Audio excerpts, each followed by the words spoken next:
Paul, I'm going to make a claim here that viewers are going to say, no, surely he's full of it. He can't mean this. If there was one vehicle that I was going to buy that I've test driven in the last 18 months, it'd be the one we're just about to talk about.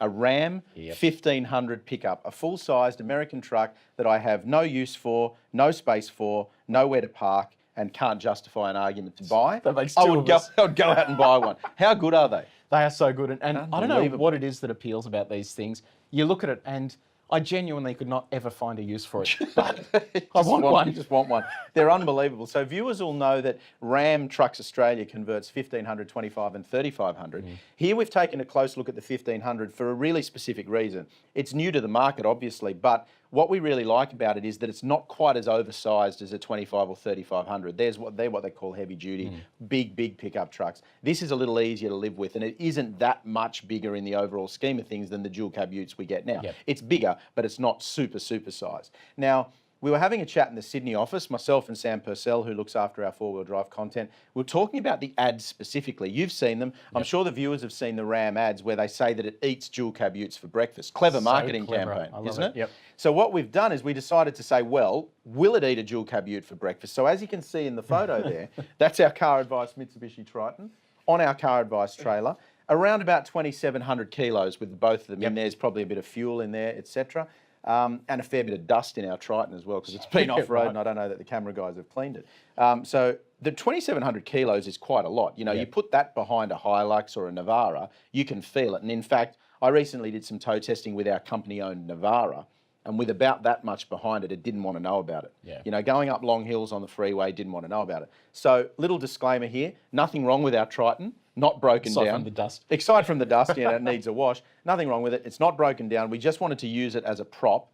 And the short answer for you, mate, you haven't asked the question yet, but I know you're about to, okay? What did it feel like to tow the Triton? I told you were going to ask the question. You didn't even know it was there.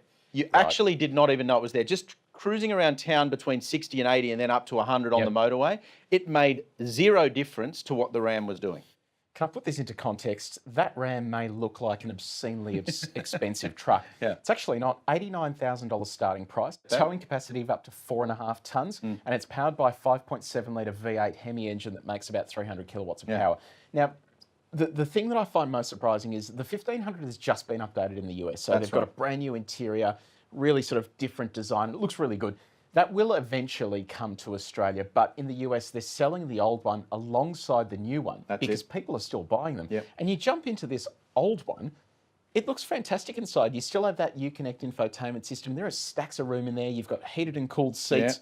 You've got the rotary dial selector, which means the conversion's easier to do. You can comfortably fit 5 people in it. It tows like anything, and I have a confession to make. I thought I broke the one that we had on test because I took it into a car wash, you know, those ones that come around the side of the car. And the car wash started going through. The wife was in the passenger seat.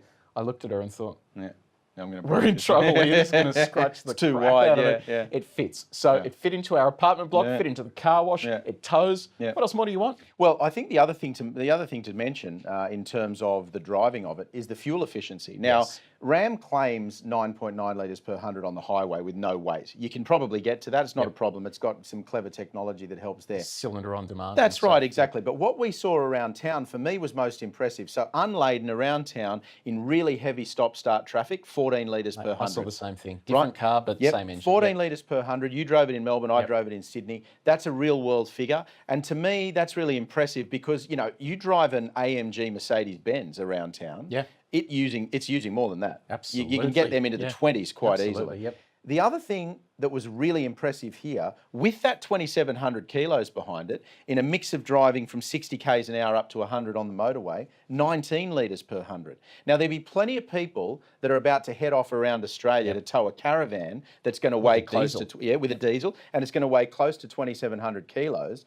And you won't get 19 litres per 100 out of a diesel 200 series or a diesel Prado or something like that. So these really need to be considered, I think, for buyers who live on the city fringes because they're a little easier to manoeuvre outside of the city. But if you're going to tow a large trailer or heavy weight regularly, you need to be looking at these American trucks because they actually do the job really easily. Yeah, Trent, you know what is really going to change the market when they finally build one of these as a factory right-hand drive. Exactly. Heaven forbid if Ford comes to their senses With and the does F-150. F-150. Yeah. That would sell like hotcakes. It would. Aluminium body, it weighs about as much as a Ranger. We've driven so it in the States. it is an epic machine. So would love to hear from anyone, advice@caradvice.com. Have you bought one of these or one of the full-size trucks? How do you find sort of driving it around? Yeah. Where do you live? Yeah.